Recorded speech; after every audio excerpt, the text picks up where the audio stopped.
What is with that ending? Alright, so here we go. Birdman spoiler talk. I'm gonna get in there. I can't call it Birdman Explained. I was gonna, but I'll be honest, I can't explain this. The only person that could explain what this movie really means and what the ending is all about is the director, Alejandro González Iñárritu. And in my original trailer, I think I called him Alexander on accident. I was reading my post right over there, and there was Alexander someone right next to Alejandro someone Iñárritu. So I fucked it up. I'm sorry. I put an annotation in the, like on the YouTube thing, but I wasn't able to edit it into the actual video.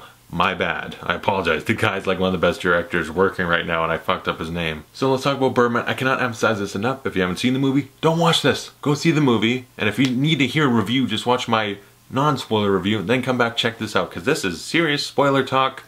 I'm trying to this is going to be my interpretation of what the movie could mean. So yeah, so we start off Birdman, and you get that quote about, and what did you want from this life? To feel beloved and to be beloved. So that pretty much sets up the entire theme for the movie. Regan Thompson, played by Michael Keaton, wants to feel beloved, and he wants to he's washed up, he's got nothing, he has no place. He just wants to be back to being a beloved guy, feel like he has a place, and belong again. And that's kind of his character's motivation for the whole movie. So that kind of factors into how I sort of interpret the rest of the movie. It starts, he's floating, he's like levitating in the air, and then from there on the movie keeps going, and throughout the movie there's parts where he might have like telekinesis superpowers where he can like move things by just looking at them and stuff.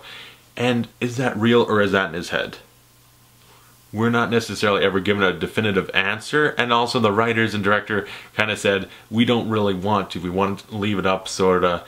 We hope you can find an interpretation you like. They know the answer, but they're not really spilling the beans. The movie's written with the technique of having real world situation, very mundane stuff happening, with these magic things happening that don't necessarily happen in the real world at all. So it could be Regan Thompson does in fact have like telekinesis or whatever. He has powers, he can move things, he can like trash his room apart, he can fly. That all could be true, but I don't necessarily take it that way.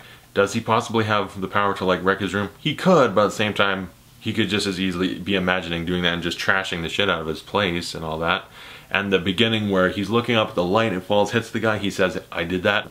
It could have just been an accident that he sort of took credit for, like, yeah, I was hoping it would happen and it did, I must have powers. Like, he's crazy, let's be honest. His whole world's falling apart around him. He's trying to get back with his daughter Sam and just have her love him again because he was a bad father, wasn't really around. Ed Norton got all his shit going on about how he feels like a fake person everywhere except on the stage. There's all that. And Regan pretty much, his life's really going to shit. The critic, she tells him she's going to destroy it before she's even seen it. She just hates him as a person and what he represents as an actor coming in to just try to pretend like he's an artist, even though that's really not what he wants. And so she's going to do it on principle without actually judging the play for itself. And he gets that great rant about, you're just labeling everything. None of this means anything. You're just labeling it because you're a lazy fucker, aren't you? You're a lazy fucker. Words, shove it up your tight ass. Like, that whole thing was awesome. And so basically what I want to talk about is the very unreal elements that happen. It gets to the point where he passes out drunk and he wakes up, and then there's Birdman like walking behind him talking to him. 60 to no 30, motherfucker. People don't like this boring, dramatic shit. They like explosion porn, action. That's what they like. Like that whole thing. First off, Birdman's amazing in that scene. But from there, Regan, like he's imagining the shit for sure. Like Birdman walk around and then that giant bird destroying the city and explosions. That's all in his head for sure. For sure it is. There's no way it's not. But then he starts floating up to a rooftop and people are reacting, but you really can't be sure if they're reacting and floating up or just him being on the roof, because it more seems they're reacting to him being on a roof. So he could imagine floating himself up there and just, they're like, there's a fucker on a roof. And the guy's talking to him and it's like, I know where I gotta go, and he jumps off the roof. Now I take it, there could be two ways this could have gone. Either he imagined jumping off because then he flies and everything, and no one's really reacting to him flying around. You don't hear people like, look at that flying motherfucker. Like, you don't hear that. You might hear a couple yelling, but you can't make out what they're saying or anything. So in reality, I think that's all in his head. I think that's dreaming. He's not flying. But it could be one of two things, sort of, that is it in his head and he's flying and he actually just like got off the roof. He could have probably not even been on the roof. He could have woke up and this is all in his head as he makes his way to the theater. Or he actually went on the roof, jumped off, died, and then the rest is all in his head, like a dying dream or whatever. That's possible. Am I sure? I take it more as he's making his way back to the theater to try and make his comeback, and this is a very vivid, drunk hallucination dream he's having in the taxi. That's just my interpretation anyway. You could have whatever one you want. If you have a certain interpretation, let me know below what you think of this movie. I want to hear everyone's interpretation, because I think once everyone gives like, this is what I feel like it'd be, you could sort of build a strong basis for one opinion or another about what this movie really does mean. So then he gets to the theater, and it does the fade out to the halfway during like that intermission, and Riggin is like kind of on top of the world. He's got roses. People are saying, this is an amazing play already, and he's very happy. So from there, he grabs the gun and he goes out on stage to shoot himself as he finishes the play. Now, he seems very at peace, calm with himself, very happy, like, I've pretty much done my comeback.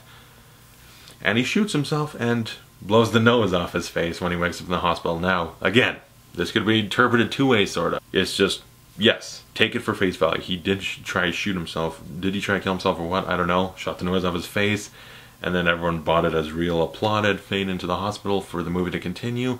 Or did he die there? Did he shoot himself and then, again, like, I'm dying and my life started flashing before my eyes?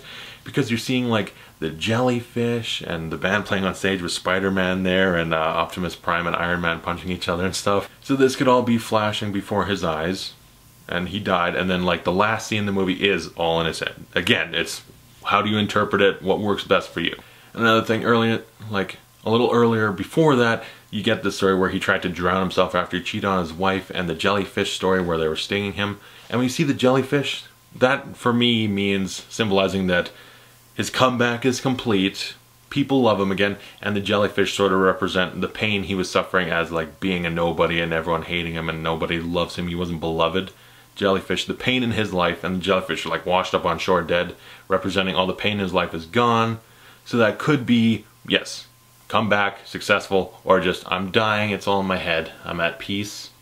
It's your interpretation, really. And then the last scene, because the last scene is so perfect. It seems like everything just came across perfectly. He's got a new nose. It looks kind of fucked up, but it's good. He's got a happy life. And this could all be in his head, or it could be real. Take it for face value, or just, this is like a metaphor. It's his dying dream image, whatever. He goes to the bathroom briefly, he sees Birdman. Birdman's not saying anything, not even really looking at him, and he's like, goodbye and fuck you. So that's like, I won. Birdman's gone. I am now Riggin Thompson. Birdman's gone. I don't need Birdman. I'm an accomplished actor. Come back complete. So then the question is, do you think this is all in his head, or is it reality? Because if it's reality, then here comes the final thing. If it's all in his head, and then he like goes and flies away, and his daughter sees him, is all sort of excited.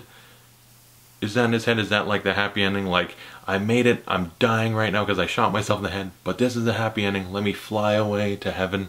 Is that something?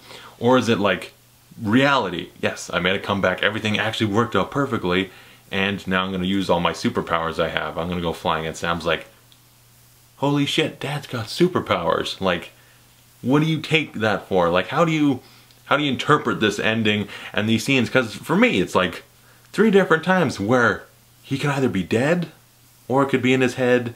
Like, I don't know. I'm really not sure. I'm looking online, looking at all these different interpretations to see if anything sort of goes with mine to help support it, and people like trying to point out little things like this could mean this. You never know. And I'd like to think the movie isn't obvious and like, yes, he has superpowers and he's flying stuff. I don't think the movie is as straightforward as you could take it. I don't think he made a perfect comeback. I think he is probably dead. Who knows, though? Really, I don't. That's what I like about the movies. It's making me think. I spent the last 2 days really thinking like, oh, what does it mean? What could I take this movie for? Because there's ways to interpret it, like in so many areas that this movie is like ever changing, and like you could see it this way or this way or this way. I've seen this movie 3 times now, and that's the best I can come with. It's really, like, interpreting this movie is hard. So really, comment below, tell me you guys interpret about this movie and how you feel like the movie went, and what means what's real, what's not. So that's kind of what I want to talk about. Could I have talked about other things? Yeah, there's a lesbian kiss in the movie. What does that mean? Not quite sure. I feel like it's just 2 characters sort of at a weak point, so it's like, oh, comfort each other. Nice. And then Edward Norton comes into that scene and gives like one of my favorite moments in a movie ever. It's just his facial reaction. Like, he walks in, she throws that shit up, and for a second just like, or whatever. Like, for some reason, that Edward Norton face is like one of my favorite moments in a movie ever. I don't know why. I don't, but it's amazing. There's also good stuff with Mike Shiner, played by Ed Norton. Like the part where they're in the bar and those people are taking a picture of the Riggin and Mike has to take the picture because they don't recognize him, they don't know him. He's just a Broadway actor, he's not a movie star like Riggin used to be. And you sort of get that Mike would like to be a big star like Riggin was. At his highest point, like, he wants to be this big superstar, but he can't. And at the same point, he doesn't want to like do a bunch of shit for it. He wants to do true art, he wants to do Broadway and this, but he wants to have that level of stardom and admiration that Riggin does. The scene where he's walking around in his underwear is hilarious and awesome. I love that scene. It's just funny, and it's a very brave performance to walk around like Times Square in your tighty whities. Emma Stone has that great scene where she's yelling at Riggin, talking about how he kind of almost sabotaged his own career. You mock Twitter, you don't have a Facebook, you're the reason you're irrelevant and don't matter and people don't think about you. It's your fault. You're the reason. So I think that's a really, really great scene. Emma Stone was really good in that scene. Like, everyone's great in this movie. I'm trying to think of other things I could just talk about, but the main spoiler topic I want to talk about is just, what does it mean, that ending and all that? What do you guys think of that, really? That was pretty much my interpretation of the ending and stuff. And my interpretation isn't even a really interpretation. It's like, I see that there's a couple options to how this movie could have possibly went, and I guess I'll watch it one time, pick and choose this way. I could watch it and pick it, choose a different way. It's like a choose your own adventure movie almost. So comment below, tell me what you thought of Birdman. What do you think of the spoiler areas? Please tell me your interpretation. What do you think of it? And thanks for watching. I'll see you guys later.